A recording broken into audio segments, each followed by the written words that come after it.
everyone, my name is Jensen and welcome to another episode of Between Two Palms. Today I'm joined by Zander. And Zander, if you just want to tell everyone, tell us more about yourself, hometown, majors and minors that you have, and your year.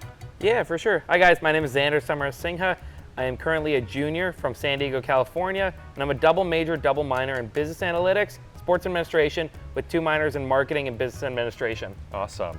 Zander, I know you're super involved here on campus. Could you just tell everyone what your involvements are and maybe give some of your leadership positions to everyone? Yeah, for sure. So I'm a member of the Homecoming Executive Committee, which is one of the biggest events on campus. Basically what happens is that a group of about 45, 50 people and I plan this big week called Homecoming. It's basically when all the alumni, all the local native Miami people, they all come to the university for a week full of traditions. Yes. And that we have a concluding ceremony on Fridays, which is the boat burning ceremony and our fireworks show. So that's a pretty big event for us. But I am also the basketball chair of Category 5. Category 5 basically is the on-campus spirit organization, all about just getting hyped, being excited for all things athletics, including basketball, football, baseball, really any sports. On top of that, I also work in the marketing department for the athletic department, just kind of helping out with engagement. And those are my awesome. 3 big things. Yeah, no, I could tell you're super involved. I mean, it definitely shows you do so much for this university, and I know it goes unnoticed, but we all appreciate it, especially with the season we had last year in basketball. It was truly surreal.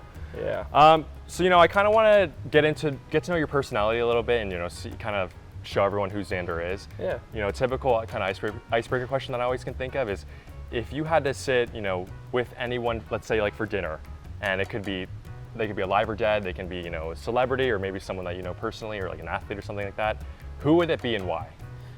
It's hard to just choose one person, but if I would actually take you up on that question and put 2 people. It would definitely be my grandpa and Kobe Bryant. Kobe was a big inspiration for me. Huge Laker fan over here. Just because I'm from California, I followed him growing up, and I'm a huge basketball fan. So Kobe kind of guided the way for basketball for me, but also my grandpa, just because he inspired me to be the person I am today. And he's helped me out a lot through ups and downs and different challenges and everything in between, and kind of has helped me become the person I am today.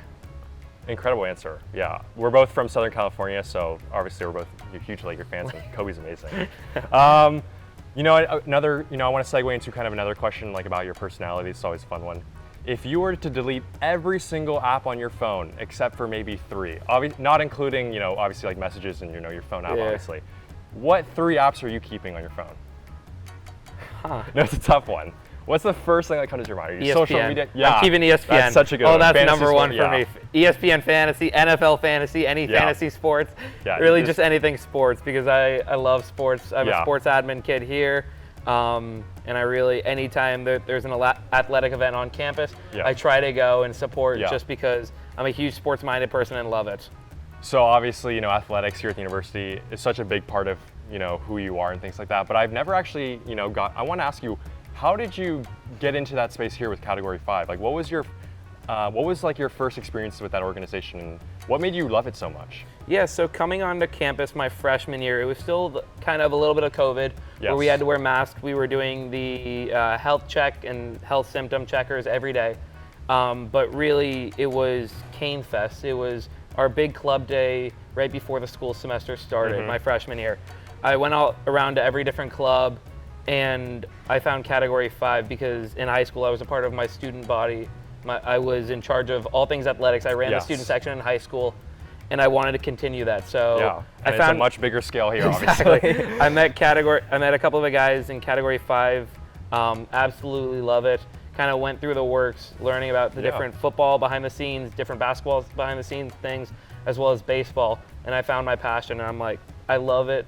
Absolutely, I will live and die for them, just because we all we could tell, we are all together most of the days, just completely losing our voices, yelling at each other. You guys go really hard. And completely just having a lot of fun. And I say this at the end of every football game: if you don't have a voice, you did a good job, because you were cheering and yelling way too hard.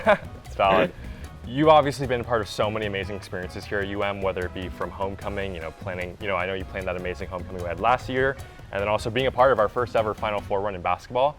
Whether it be, one of those 2 or, something that I didn't name, What's sort of the best experience, you know, that you've had here at UM? You know, I believe over the 3 years you've been here.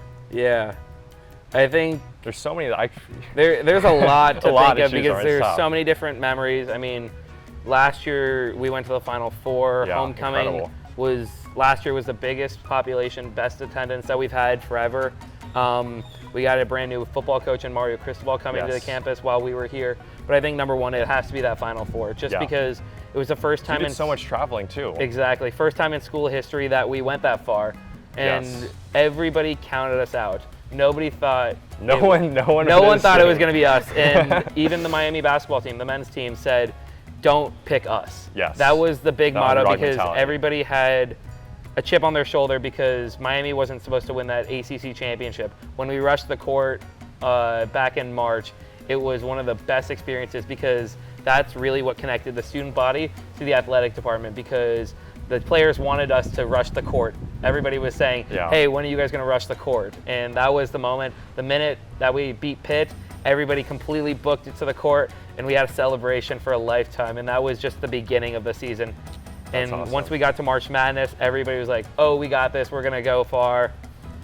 And we did. It was such an experience. We did. We had a bunch of people come to Houston last year for the Final Four, and that was just such a great experience where everyone just showed up and supported Miami. I had a bunch of people, friends from home, from San Diego say, hey, you guys were the #1 student section at the Final Four, and that was something that I was very proud of. I know, just the amount of sheer people who reached out like, oh my God, your school's in the Final Four, like they're rooting for you. It's pretty incredible. Yeah. So, you know, just this, you know, what Zander was saying, it's all like, it's funny how you picked Kobe as like one of those people because I could just see like that mama mentality, the don't pick us, like this guy represents it all so well with the university. And, you know, with that being said, I hope you guys learned a lot about Zander. I for sure did. And thank you for joining us on this episode of Between Two Palms. My name is Jensen. I hope you have an amazing day.